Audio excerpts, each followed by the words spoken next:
So today I am going to show you how to set up Google Analytics 4. আজকে আমি আপনাদেরকে দেখাতে যাব কিভাবে Google Analytics 4 account set up করতে হয়। Google Analytics 4 আর কিছু না, Google Analytics এর একটা update version.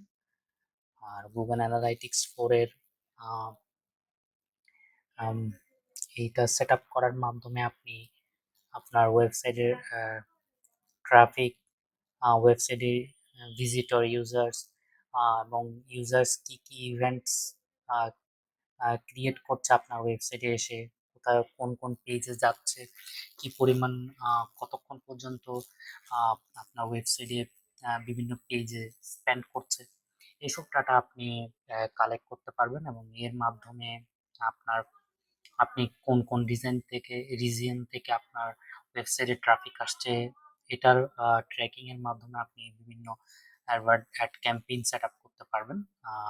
So that's why Google Analytics খুবই একটা ইম্পর্টেন্ট টুলস এবং এটা একটা free tools provided by Google. So চলুন দেখে আসি কিভাবে গুগল অ্যানালাইটিক্স 4 সেট আপ করতে হয়। So Google Analytics 4 set up করার জন্য প্রথমে আমাদের থেকে গুগল সার্চ ইঞ্জিনে যেতে হবে এবং গুগল অ্যানালাইটিক্স লিখে সার্চ করতে হবে। গুগল অ্যানালাইটিক্স লিখে সার্চ করার পর আমাদের কাছে এই যে দেখছেন এই অপশনটা আসবে। সো যখন আমরা গুগল অ্যানালাইটিক্স এই লিঙ্কটাতে ক্লিক করব, তারপর আমরা গুগল অ্যানালাইটিক্স এর পেজে চলে যাব। এখানে আপনারা দেখছেন UA2 GA4 automatically updated. So after clicking that link, ওই লিঙ্কে ক্লিক করার পর আমরা এই পেজটাতে আসবো। এখানে এসে আমাদের যেটা করতে হবে, স্টার্ট মেজারিং এই বাটনটাতে ক্লিক করতে হবে। এখানে বলা আছে Google Analytics gives you the free tools you need to analyze data for your business in one place, so you can make a smarter decisions. এই স্মার্টার ডিসিশনসটা হচ্ছে এই ডাটাগুলো আপনার ওয়েবসাইট থেকে যে ডাটাগুলো পাবেন আপনি গুগল অ্যানালাইটিক্স এর মাধ্যমে, এটার মাধ্যমে আপনি বিভিন্ন স্মার্ট ডিসিশন ক্রিয়েট করতে পারবেন। অ্যাড ক্যাম্পেইনের জন্য হোক, এসইওর জন্য হোক, ডিজিটাল মার্কেটিং এর জন্য বিভিন্ন যে স্ট্র্যাটেজিগুলো ফলো করতে হয়, তো সেক্ষেত্রে এই টুলসটা অনেকটাই হেল্প করবে।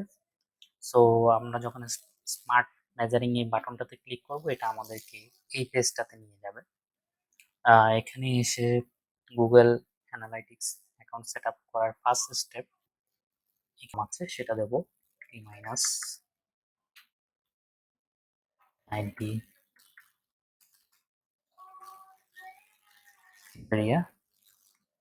সো এটা হচ্ছে আমাদের ক্লায়েন্টের ওয়েবসাইটের যেটা নাম, যেটা টাইটেল, সেটা আমরা ইউজ করছি এখানে। আর বাকিগুলো সেটিংসগুলো বাই ডিফল্ট থাকবে। তারপর আমরা নেক্সটে ক্লিক করব। আর নেক্সটে ক্লিক করার পরে আমাদেরকে একটা প্রপার্টি নেম সিলেক্ট করতে হবে। So as a property name -90, আপনি যে কোনো নাম রাখতে পারেন, অসুবিধা নেই।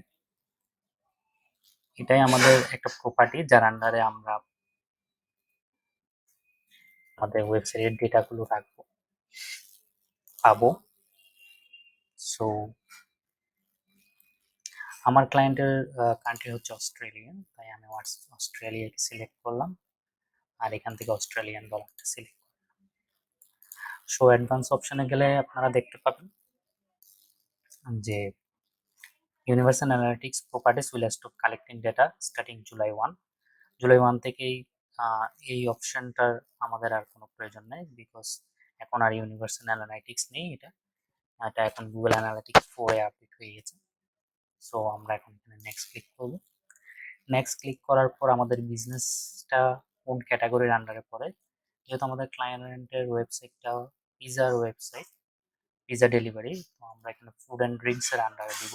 আপনারা আপনাদের ক্লায়েন্টের ওয়েবসাইটের যে ক্যাটাগরির আন্ডারে পড়বে সেটা সিলেক্ট করে দেবেন।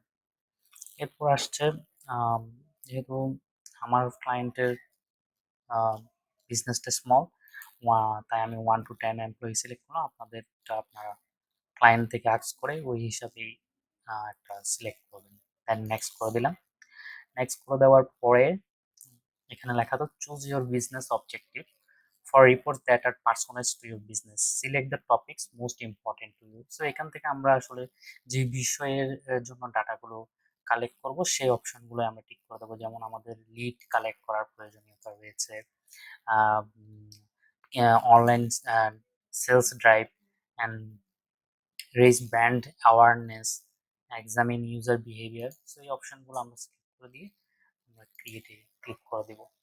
ক্রিয়েটে যাওয়ার পরে এখানে আমাদের সিলেক্ট করতে হবে অস্ট্রেলিয়া। দেন আমরা এই পলিসি অ্যান্ড টার্মসটা চেক করে দিয়ে আই অ্যাকসেপ্ট করে দেব।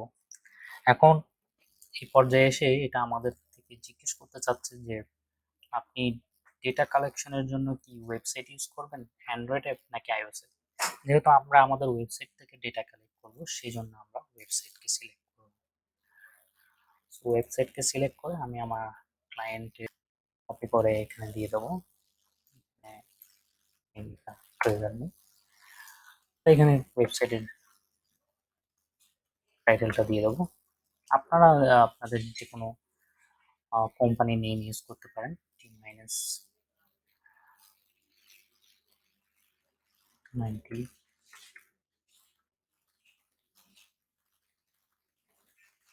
পিজারিয়া, পিজারিয়া হবে। আমরা যখন এখানে ক্রিয়েট স্ট্রিমে ক্লিক করব, এরপরে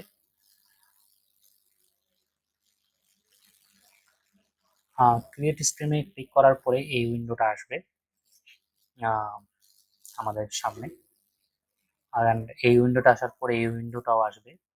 সো এখানে আমাদের কাছে যদি ওয়েবসাইটে, যেহেতু আমরা ওয়ার্ডপ্রেস ইউজ করছি, তো যদি আমাদের কোনো বাই ডিফল্ট সাইটটি প্লাগইন থাকে, মনস্টার ইনসাইট প্লাগইন থাকে, তাহলে আমরা এখান থেকে ক্লিক করে কোডটাকে ইনস্টল করে নিতে পারি। আর যেহেতু আমরা এখানে ম্যানুয়ালি ইনস্টল করব, সেজন্য আমি এখান থেকে কোডটা কপি করে নিচ্ছি এবং তারপর আমরা আমাদের ক্লায়েন্টের ওয়েবসাইটে চলে যাব। ক্লায়েন্টের ওয়েবসাইটে গিয়ে আমরা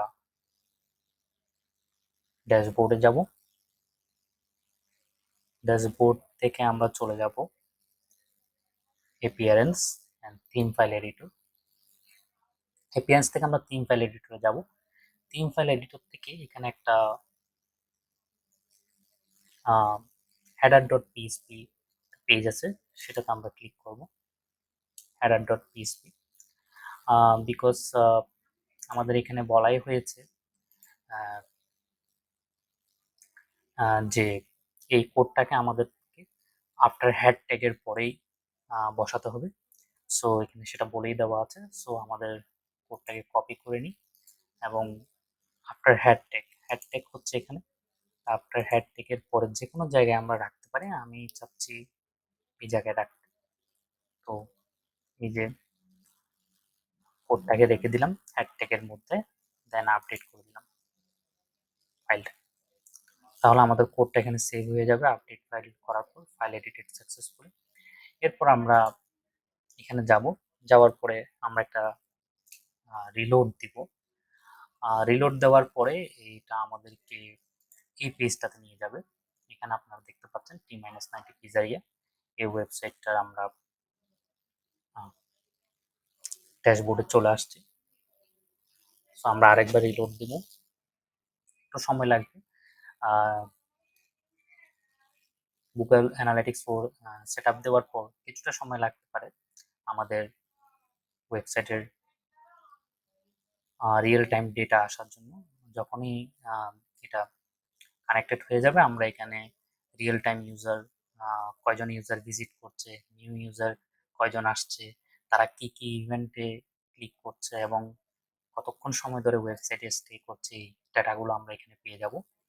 এবং এখানে কোন কান্ট্রি থেকে ইউজার ভিজিট করছে সেটা জানতে পারবো real time. View real time ডাটাতে ক্লিক করলে এখানে রিয়েল টাইম শো করবে কোন কোন ইউজার ভিজিট, কতজন ইউজার ভিজিট করছে এবং এখানে তাদের লোকেশনটা শো করবে। Okay, so Google Analytics 4 set up এতটুকু পর্যন্ত। আর আপনি যখন রিপোর্টসে ক্লিক করবেন, আপনি এখানে ডাটাগুলো দেখতে পাবেন। সো যেহেতু আমার ভিডিওটা ছিল কিভাবে গুগল অ্যানালিটিক্স 4 অ্যাকাউন্ট ক্রিয়েট করব সেটা নিয়ে, এবং তার সাথে আমি আপনাদেরকে দেখিয়েও দিচ্ছি যে এখানে আপনি আপনার ইউজার্সের কান্ট্রিগুলো, কোন কোন কান্ট্রি থেকে ইউজাররা ভিজিট করছে সেই ডাটাগুলো পাবেন। আর এখানে কয়জন ইউজার্স আসছে এবং নিউ ইউজার্স এবং তাদের অ্যাভারেজ এনগেজমেন্ট টাইম তা দেখতে পাবেন। এটাই হচ্ছে কিভাবে আপনাদের Google analytics course set up করতে হবে সেই বিষয়টা আমি দেখিয়ে দিলাম। আর নতুন নতুন আরো টিউটোরিয়াল আসবে এসইও নিয়ে, আমি টিউটোরিয়াল করব। Graphic design, digital marketing, web design and development নিয়েও টিউটোরিয়াল করব। আপনারা সাবস্ক্রাইব করে পাশে থাকবেন, যাতে নতুন নতুন যে টিউটোরিয়ালগুলো আসবে সেগুলো দেখে আপনারা শিখতে পারেন।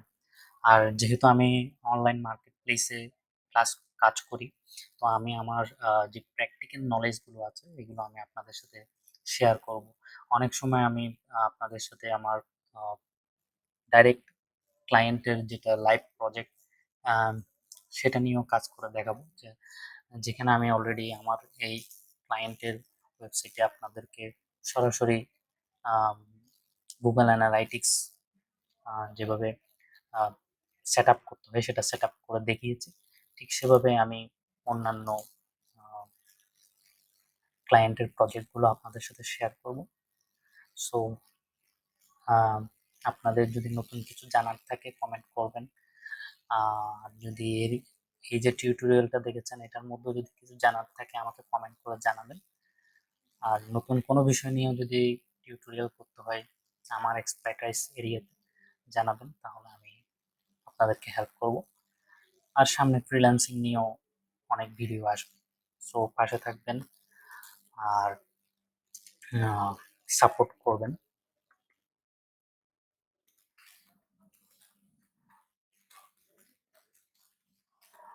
Thanks for watching.